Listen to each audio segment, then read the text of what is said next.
Triple angle formula. सबसे पहले देखते हैं ट्रिपल एंगल फॉर्मूले है क्या। sin 3 अल्फा हमारे पास लिखते हैं 3 sin alpha minus 4 sin cube alpha. इसी तरह से cos आ जाता है formula cos 3 alpha it is equal to 4 cos cube alpha minus 3 cos alpha. इसके बाद आता है हमारे पास tan 3 alpha it is equal to 3 tan alpha minus tan cube alpha over 1 minus tan square alpha यहां पे 3 आ जाता है। बेटा ये हमारे पास ट्रिपल एंगल फॉर्मूले है, हम इसे प्रूव करने की कोशिश करते हैं।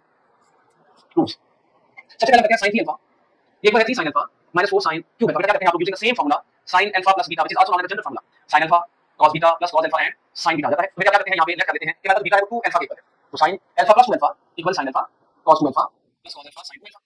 इससे लिख दिया जाएगा। अभी हमारे पास क्या आ जाता है sin 3 अल्फा इक्वल, देखिए हम लोगों को यहां पे sin अल्फा इसका फॉर्मूला क्या आपको पता है cos alpha minus sin square alpha, यहां पे प्लस cos अल्फा इसका फॉर्मूला क्या है 2 sin alpha and cos alpha. बेटा मल्टीप्लाई कर लीजिएगा, ये बनता है sin alpha cos square alpha minus sin cube alpha plus ये क्या बन गया आपके पास 2 sin alpha cos square alpha.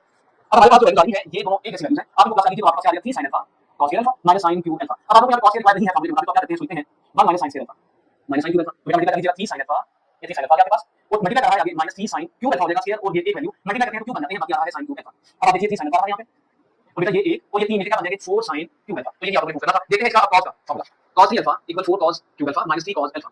We will use the general formula of the cos which is cos alpha plus beta equal cos alpha cos beta minus sin alpha and sin beta. Now in the case of the beta we will write 2 alpha in this way. Now put it cos alpha plus 2 alpha equal cos alpha and it is cos 2 alpha minus sin alpha and it is sin 2 alpha. It will become cos 3 alpha equal cos alpha. Now write the formula cos 2 alpha which is cos 3 alpha minus sin 4 alpha. Now bracket minus sin alpha as it is. Now it is 2 sin alpha and cos alpha.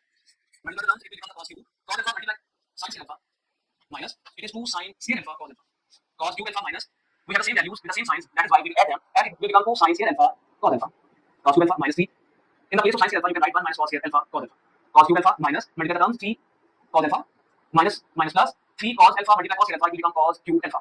Now we have 2 cos cube alpha, this is the 1 and this is 3. It will become 4 cos cube alpha minus 3 cos alpha. This is the formula for the cos 3 alpha. Now tan 3 alpha. Tan 3 alpha it is equal to 3 tan alpha minus tan cube alpha over 1 minus 3 tan square alpha। ये formula बोलते हैं हम यहाँ पे use कर लेते हैं tan alpha plus beta का formula which is tan alpha plus tan beta over 1 minus tan alpha and tan beta। बेटा क्या करते हैं आप लेकर लेना है कि हमारा जो बीटा है वो इक्वल टू 2 अल्फा, जैसे आपने लिख दिया मेरे क्या आएगा ये 2 अल्फा। जहां पे आपको बीटा आता है आपको क्या करना है 2 alpha tan alpha and beta ये क्या आ गया 2 अल्फा। ये क्या बन गया हमारे पास tan 3 अल्फा इक्वल आ रहा है tan अल्फा का फॉर्मूला शायद आपको देखने होगा it is 2 tan alpha over 1 minus tan square alpha. 1 minus tan alpha यहां पे भी फॉर्मूला लगाना पड़ेगा आपको, क्या है 2 tan alpha 1 minus tan square alpha. अब आपने क्या किया यहां पे कि हमारे पास एलसीएम आ जाता है यहां पे 1 minus tan square अल्फा का। मेरे सारी टर्म tan अल्फा से मल्टीप्लाई कर दीजिए तो 1 से मल्टीप्लाई करेगा tan alpha, tan square multiply करेगा तो tan क्यूब अल्फा माइनस ये ऐसे आ जाएगा प्लस 2 tan अल्फा। ये भी सेम वे है tan square अल्फा हमारे पास आ रहा है। अब ये टर्म मल्टीप्लाई करेगी 1 के साथ, क्योंकि सारी ये टर्म है ये 1 से मल्टीप्लाई करके यहां से बाकी को मल्टीप्लाई कर दीजिए तो 2 tan square अल्फा बन जाएगा। सेम न्यूमरेटर आपको कर सकते हैं, आपको इसको दिया जी बेटा tan अल्फा और tan अल्फा ये दो है और ये एक है, तो क्या बन गया 3 tan alpha minus tan cube alpha, ये tan समझ लीजिएगा क्यूब अल्फा। तो बेटा ये क्या है 1 minus tan alpha minus 2 tan alpha. तो ये लीजिएगा हमारे पास ये मल्टीप्लाई कर दिया यहां पे ठीक है। बेटा 3 हमारे पास आ गया 1 minus 3 tan alpha as it is हमारे पास आंसर आ चुका है।